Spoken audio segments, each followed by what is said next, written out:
Good morning. I'm Jasmine Anderson. The former CFO of a Long Island private school is now facing up to 25 years in prison. It's the latest in a story you saw first in Newsday. Jurors found David Ostrove of West Islip guilty yesterday of stealing over $8 million from the Shetner School. Prosecutors say he used the money to fund a lavish lifestyle that included 5 homes and luxury cars. We spoke with a juror about the verdict. Are you innocent? The fact that the defense didn't have anything for us to really argue with kind of took it a little bit out of our hands. It was just strictly from one point of view. So I was a little surprised that the defendant didn't take the stand, or there wasn't some sort of witnesses for their side. Ostrove will be sentenced next month. Rematch set. President Joe Biden and former President Donald Trump have secured their party's nomination. Biden and Trump earned enough delegates yesterday to set up a November rematch of the 2020 election. Neither will officially become the nominee until the national convention's vote this summer. A new push for a border deal today. Democratic Long Island Congressman Tom Suozzi wasted no time in turning his successful campaign message on fixing the border crisis into a new Democratic caucus. He announced a 26-member task force yesterday that will work to promote a bipartisan border fix. New stop signs may be coming to a potentially dangerous intersection in Nassau. The town of North Hempstead is considering 2 new stop signs at Cumberland Avenue and Allen Drive in Lake Success. It comes after residents voiced their traffic concerns over the construction of a proposed ambulance station down the block. Voters approved $10 million in bonding for the project. A public meeting on the stop signs plan is set for next month. A new crackdown on so-called ghost cars. The governor was on hand for the announcement in New York City yesterday. A new task force dubbed the Ghostbusters is now targeting cars that use fake or adulterated license plates to evade tolls. The MTA says evaders cost the agency nearly $50 million a year.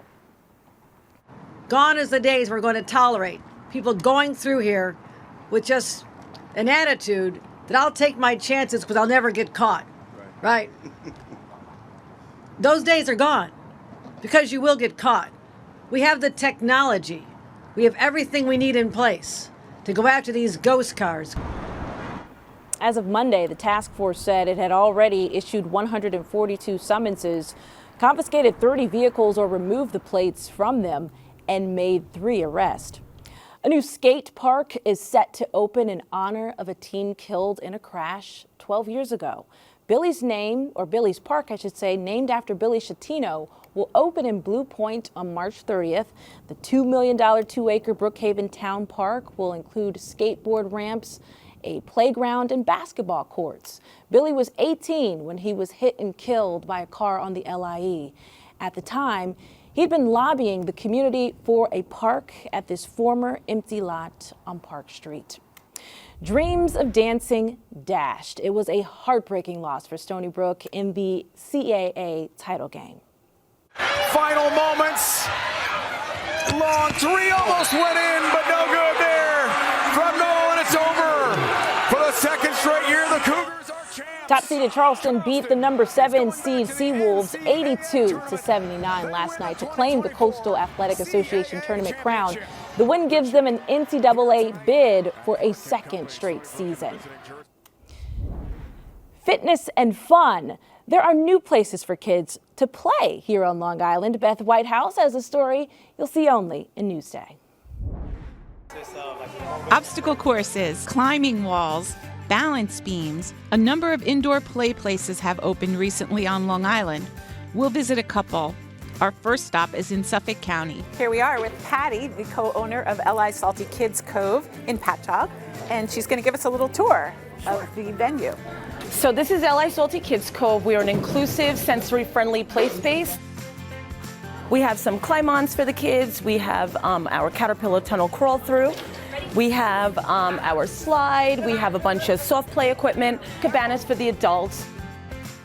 There's also a village playroom with pretend stores for imaginative play and a sensory-friendly room. Our next stop is in Nassau County to Rookies Kids Fitness and Athletics in Belmore. Rookies is kids fitness, starting from 15 months old, walking all the way to 12 years of age. It is fitness classes combined with sports. We have a rock climbing wall and monkey bars. Starting at 15 months age, they can work on their climbing techniques. We have hanging exercises. We have Olympic rings, we have pull-up bars, balance beams, obstacle courses, sports, and much more. All right, you ready? Here we go. Hold your hand. Doing great.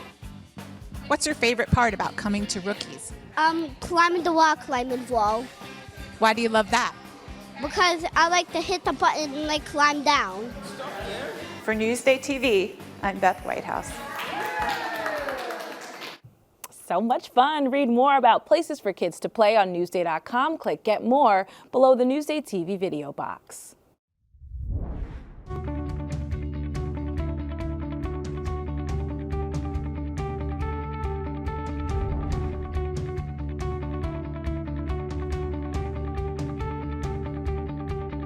Newsday Sports is brought to you by King O'Rourke Automotive Group.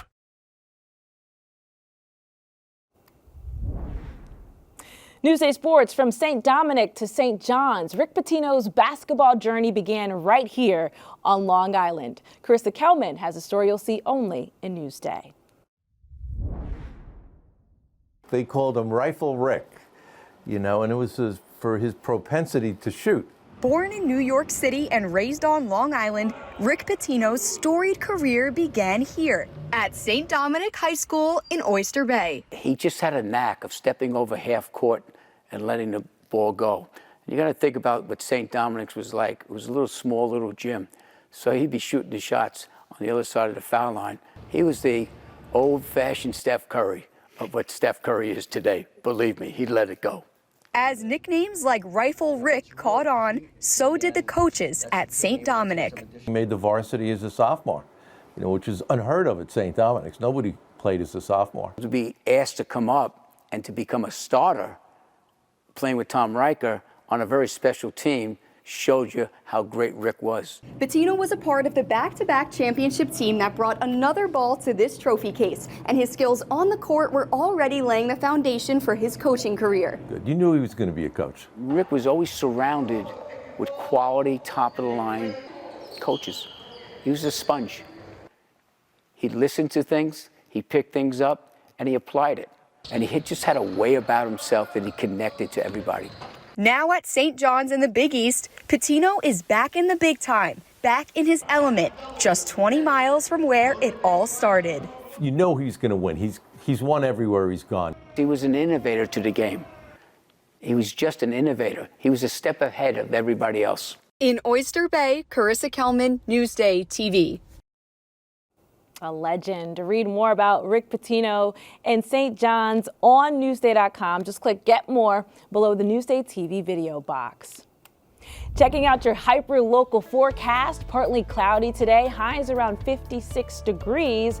Not as nice as yesterday, but we'll take it. Tomorrow, we climb into the 60s with partly cloudy skies. Looking at your 7-day forecast now, you can see we do have some rain coming back in the forecast this weekend, but it should clear up just in time for St. Patrick's Day.